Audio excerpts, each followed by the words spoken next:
오늘도 참으로 복되고 행복한 날입니다. 사도신경으로 신앙 고백하심으로 8월 7일 금요일 아침 예배를 드립니다. 나는 전능하신 아버지 하나님, 천지의 창조주를 믿습니다. 나는 그의 유일하신 아들, 우리 주 예수 그리스도를 믿습니다. 그는 성령으로 잉태되어 동정녀 마리아에게서 나시고 본디오 빌라도에게 고난을 받아 십자가에 못 박혀 죽으시고 장사된 지 사흘 만에 죽은 자 가운데서 다시 살아나셨으며 하늘에 오르시어 전능하신 아버지 하나님 우편에 앉아 계시다가 거기로부터 살아있는 자와 죽은 자를 심판하러 오십니다. 나는 성령을 믿으며 거룩한 공교회와 성도의 교제와 죄를 용서받는 것과 몸의 부활과 영생을 믿습니다. 아멘. 오늘 아침에도 우리에게 주신 하나님 말씀이 있습니다. 신약성경 요한복음 3장 22절에서 30절 말씀입니다. 신약성경 146면에 있습니다. 이 말씀 봉독할 때에 살아계신 주님의 음성을 듣기 바랍니다. 요한복음 3장 22절에서 30절 말씀 봉독합니다.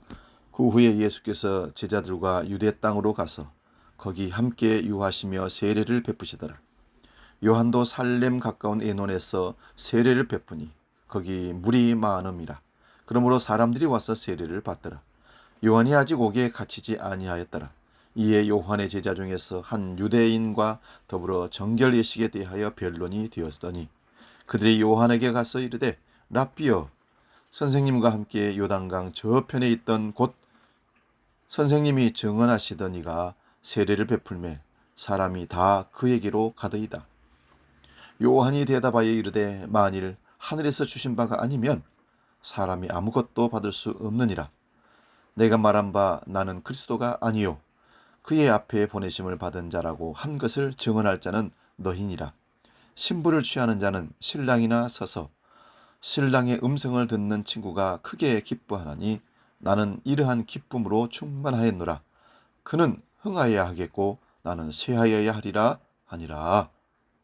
아멘.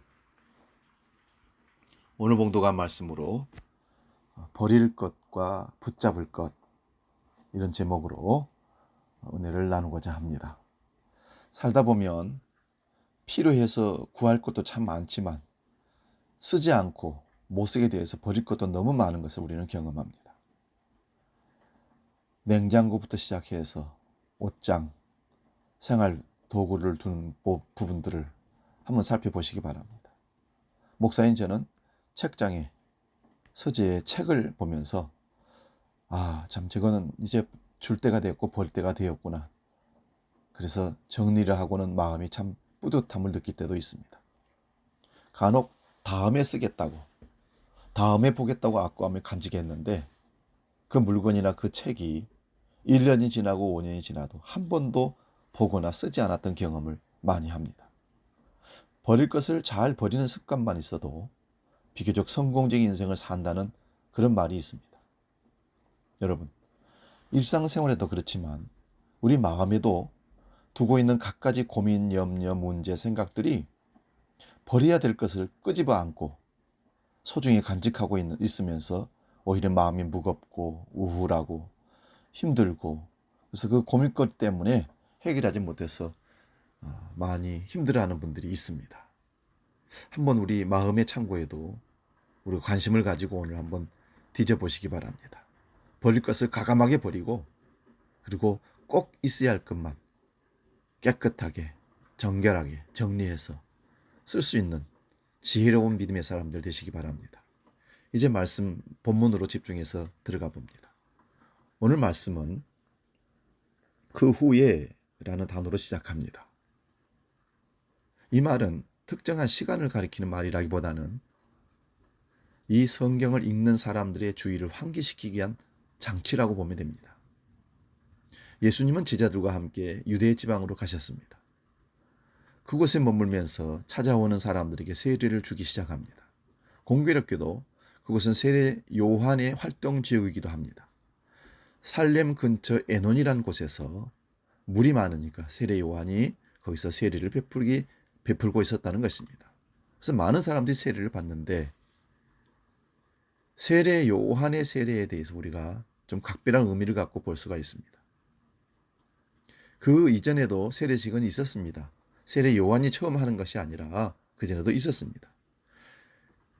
다른 종교에서 개종한 자들이 그들을 받아들이기 위한 의식 절차로 세례를 베풀기도 합니다. 성경에 등장하는 SNF파의 입문식이기도 한 것이 바로 세례라는 것입니다.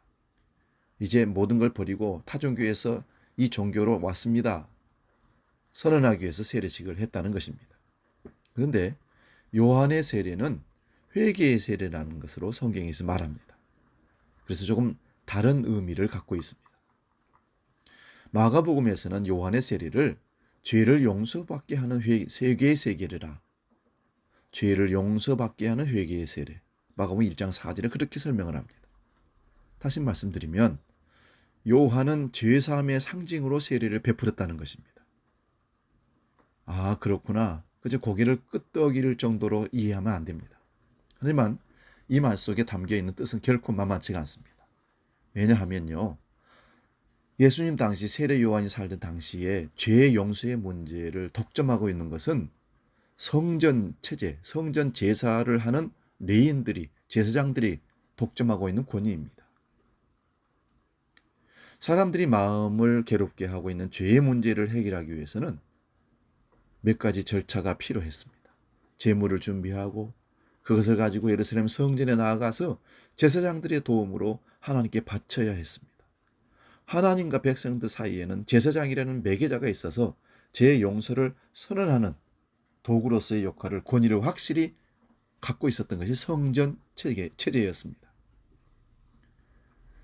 그들은 배타적이고 독점적인 권위를 누렸습니다. 그런데 이런 특권이 항상 문제입니다. 특권이 주어지는 순간 그곳이 성전일지라도 거룩함은 사라지고 욕망과 이해관계만이 드러나게 됩니다. 예수님도 그렇기에 성전 체제를 향해서 강도의 소굴이라고 하셨던 거 우리 이미 들었습니다. 세례 요한의 세례는 그런 측면에서 성전 체제에 대한 부정이자 도전이었던 셈입니다. 예수님도 그런 세례에 동참을 하면서 세례 요한이 베푸는 세례 장소에서 가까운 곳에서 세례를 베풉니다. 살렘 근처의 에노는 조용하지만 어쩌면 세례 요한과 예수님을 통해서 세례 베푸면서 일종의 혁명이 진행되고 있는 아주 불온한 땅으로 사람들에게 드러나게 됩니다. 오늘 본문 말씀은 요한의 제자들과 어떤 유대 사람들 사이에서 정결 예법을 두고 논쟁이 벌어졌습니다. 말이 좋아 논쟁이지 아마 정말 심각한 투쟁적인 싸움이 거기서 일어났던 것 같습니다. 그런데 정작 세례 요한의 제자들을 당혹하게 한 것은요, 그 정결 예법을 하는 논쟁이 아니라 자기들을 추종하고 자기 선생님을 따르던 사람들이 갑자기 예수님에게로 몰려갔다는 사실입니다. 뜻을 세우고 살아도 사람은 이렇게 어리석음에 빠질 수 있습니다. 은근한 경쟁심이 문제 있습니다. 사람 수를 세는 것이 문제입니다. 어느 교회들은요, 뒤에서 장로님들이, 직분자들이 출석하는 예배자의 숫자를 셉니다. 그래서 그걸 가지고 보고를 하고, 재정적인 수치를 가지고 교회 역량을 보고를 하고, 그래서 자긍심을 갖고 부흥했다고 하고 성공했다고 하고, 요한의 제자들은 스승 요한에게 뭔가를 특단의 대책이 필요하다는 뜻으로 그 광경을 보고 보고를 합니다.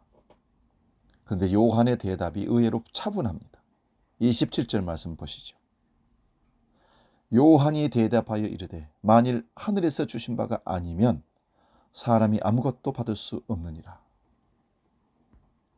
대단하고 단호한 말입니다. 이런 분별력과 판단력이 지도자에게는 필요합니다. 바른 정신이 박힌 지도자들은 반드시 이렇게 판단을 합니다. 우리 어두운 눈이 탁 튀어지는 그런 말입니다. 이 말을 물론 오해하지 말아야 합니다. 가끔 대형 교회의 목회자들 중에 몇몇 부류가 자기들의 목회 성공을 자랑하기 위해서 이런 말을 하는 경우를 들어봅니다. 그들을 부러워하는 사람들은요, 그분들을 하나님의 큰 종으로 여깁니다. 하나님께서 함께하지 아니하시면 그렇게 큰 교회를 이룰 수 없다는 것입니다. 교회를 크게 해본 적이 없는 사람들은 그런 말 앞에서 작아지고 움츠러듭니다. 그래서 마지못해 그 권위를 인정합니다. 그리고 그 앞에서 두려워합니다. 그런데 이 말은 누가 하느냐에 따라서 전혀 다른 의미가 됩니다. 수단과 방법을 가르지 아니하면서 소위 성장을 추구하는 이들이 말을 할 때와 정신의 큰 그릇이 된 사람이, 큰 사람이 더 큰 정신의 권위자가 등장할 때 기뻐하면서 박수를 칠 때 그 의미는 다른 겁니다. 세례 요한의 제자들이 실망하거나 말거나 이렇게 선언합니다. 나는 그리스도가 아니라 그분보다 앞서 보내심을 받은 사람이라 자기 자신의 실존을 제자들에게 밝힙니다. 제자들도 그 일의 증인이 되어야 한다고 오히려 요한이 말을 합니다. 나는 아니다. 이 말 한마디를 할 수 있다는 것, 그것이 요한을 참 사람으로 만들어줍니다. 자기 자리를 제대로 알고 있는, 파악하는, 분별력 있는 사람이구나. 그것을 느낄 수 있습니다. 그래서 예수님은 요한을 가리켜서 여인이 낳은 자 중에 가장 큰 자라고 그를 칭찬했습니다. 그는 자기 역할을 정확히 인식하고 있었던 사람입니다. 여러분, 가끔씩 바다를 나가보면 모래 위의 발자국들, 오물들이 말없이 몇천 년을 그렇게 지우고 왔다가 갔다가 물결들이 지우고 계속해서 발자국을 남기지만 흔적도 없이 또 지우는 반복한 파도의 모습들을 보면서 그래서 바다는 언제나 싱싱하게 다시 채워지고 있구나. 이렇듯이 매일 지우며 사는 인생은 참 아름답습니다. 어제의 상처 아픔 지우고, 어제의 분쟁 미움 다툼 지우고, 오늘 새롭게 그 사람들과 또 악수하고 말을 건네고 함께 삶을 동행할 수 있다면 참 아름답지 않습니까? 분명하게 지울 줄 아는 사람만이 가장 분명하게 다시 새롭게 태어날 수 있기 때문에 그렇습니다. 잘 지워줄 줄 아는 사람이 아름답습니다. 하나님은 그런 사람을 통해서 당신의 일을 하십니다. 그래서 세상을 더 푸르고 건강하게 바꾸십니다. 세례 요한의 말은 한 걸음 더 나아가서 29절에 이렇게 얘기합니다. 신부를 취하는 자는 신랑이나 서서 신랑의 음성을 듣는 친구가 크게 기뻐하나니 나는 이러한 기쁨으로 충만하였노라. 그는 지금 스스로 지워지고 있음을 알지만 그것 때문에 기쁘다고 말합니다.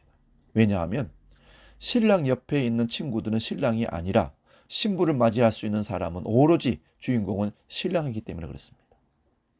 곁에 있는 신랑의 친구들이 신랑의 역할을 하거나 신부의 역할을 하면 그 결혼식장은 문제가 터집니다.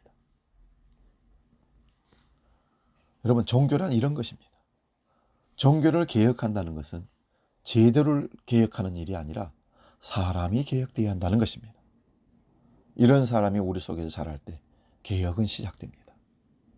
세례 요한은 마지못해 그냥 못 박듯이 이렇게 가는 것이 아니라 스스로의 위치를 기억하고 자기 자리를 예수님의 자리로 내어드리면서 주님을 높여드리는, 신랑을 높여드리는, 한껏 기뻐하는 진정한 사람됨의 모습을 보여주고 있습니다. 그래서 그는 30절에 그는 흥하여야 하겠고, 여기서 그는 예수님을 얘기합니다. 나는, 세례 요한은 쇠하여야 하리라. 너무 멋있지 않습니까?